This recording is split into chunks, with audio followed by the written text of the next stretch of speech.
nonprofit is using the value of horses to mitigate wildfire and prevent damage. I have more on the Wild Horse Fire Brigade.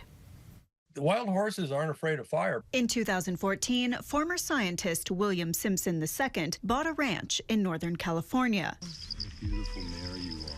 It wasn't long before he realized he was sharing his property with hundreds of wild horses. We have so many millions of acres of beautiful forage and water where they could be. Simpson immediately fell in love with the wild creatures. He began to study the horses by living among them, similar to what Jane Goodall did with apes. It's an immersion method to learn, really. All day, every day, you look at them, you learn from them, not from a book written by somebody who looked at horses through binoculars. Part of what he found is that the horses' grazing method made wildfires less intense as they were eating dry grass that would typically fuel a fire. That's when Simpson realized he needed to look at the environmental benefits of having wild horses taken from urban areas and into appropriate wilderness areas. It was then he created the Wild Horse Fire Brigade. By moving them into these areas, the horses get to be wild and free, and we eliminate this battlefield that we have. Simpson's method is becoming more popular and has even received approval from Nevada Lands Council and Elko County. They're out here with real wild horses living life again,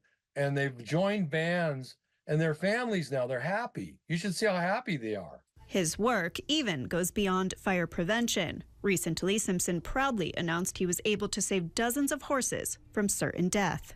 I have 66 horses here that I rewilded into my native herd that were sitting there on their way to Mexican meat grinders. Okay, they got a second chance. His next goal is called 1,000 Horses. The initiative is in the name, in which Simpson plans to relocate 1,000 horses to areas that need wildfire fuels management and restoration of native flora. The horses deserve to be wild and free.